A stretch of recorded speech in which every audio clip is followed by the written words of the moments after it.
Halo, selamat siang teman-teman. Ketemu lagi dengan saya, Salman Nazmi Al-Farisi. Kali ini kita akan bahas tentang pendidikan berkualitas. Pendidikan berkualitas adalah konsep yang mencakup berbagai aspek yang mendukung proses pembelajaran yang efektif dan berkelanjutan. Kita akan bahas masalah yang menghambat terciptanya pendidikan yang berkualitas. Kita mulai dari kurikulum. Ungkapan ganti menteri, ganti kurikulum.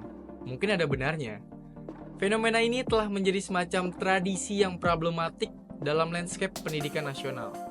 Setiap pergantian pemimpin kementerian seringkali diikuti dengan perubahan fundamental dalam kebijakan pendidikan. Kurikulum seharusnya dirancang untuk memenuhi kebutuhan siswa dan relevan dengan perkembangan zaman. Ini termasuk integrasi keterampilan abad ke-21 seperti berpikir kritis, kolaborasi, dan kreativitas.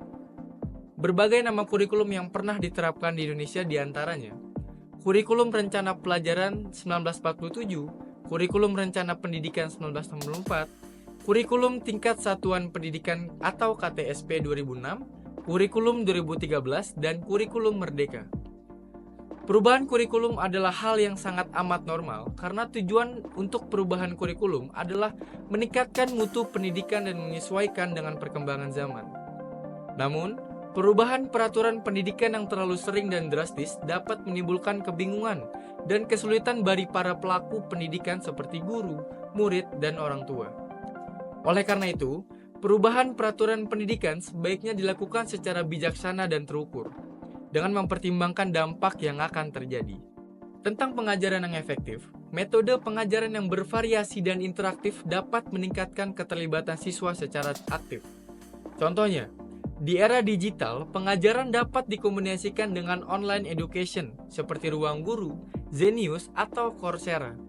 Selain itu, pemanfaatan AI juga dapat dimaksimalkan dengan memperhatikan etika-etika akademik dalam penggunanya seperti anti-plagiarism.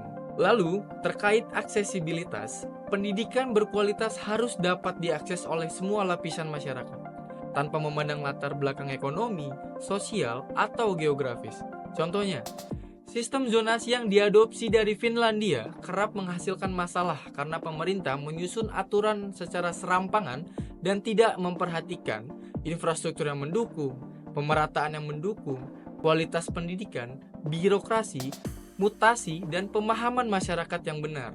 Bicara tentang lingkungan belajar yang mendukung, lingkungan yang aman dan mendukung sangat penting untuk pembelajaran yang efektif. Sekolah harus menjadi tempat yang nyaman dan inklusif bagi semua siswa. Kita bisa mengatakan suasana belajar di Indonesia belum ideal. Kita ambil contoh fenomena suasana belajar di NTU, Singapura, seperti fenomena antri masuk perpustakaan dan fenomena bertanya ke dosen secara aktif setelah kelas berakhir. Di Indonesia, kita masih terbentur dengan data literasi yang memprihatinkan karena Indonesia masih termasuk ke dalam peringkat literasi yang rendah. Dan terakhir, tentang penilaian yang adil dan transparan. Sistem penilaian yang adil dan transparan membantu mengukur kemajuan siswa secara akurat. Contohnya, sistem indikator ketercapaian pendidikan yang tidak konsisten dan masih syarat akan kepentingan pribadi. Terbaru, Kemendikbudrismen membuat keputusan mengganti UN dengan TKA, tes kompetensi akademik. Banyak kritik dari praktisi dan pemerhati pendidikan terkait kehadiran UN yang dianggap menciptakan disparasi struktural antara sekolah di perkotaan dan di perdesaan. UN juga mendorong pembelajaran dangkal yang berfokus pada memorisasi jangka pendek daripada pemahaman yang mendalam. Dan UN juga menciptakan ekosistem bisnis, bimbingan belajar yang menguntungkan kalangan menengah ke atas dan memperlebar kesenjangan pendidikan. Dan fakta dari penelitian yang dilakukan oleh Kemendikbud 2022 menunjukkan bahwa 78% siswa mengalami kecemasan tingkat tinggi menjelang pelaksanaan UN. Dan sebanyak 65% guru mengaku mengalihkan fokus pembelajaran pada materi-materi yang sering muncul dalam UN daripada mengembangkan pemahaman konseptual yang mendalam.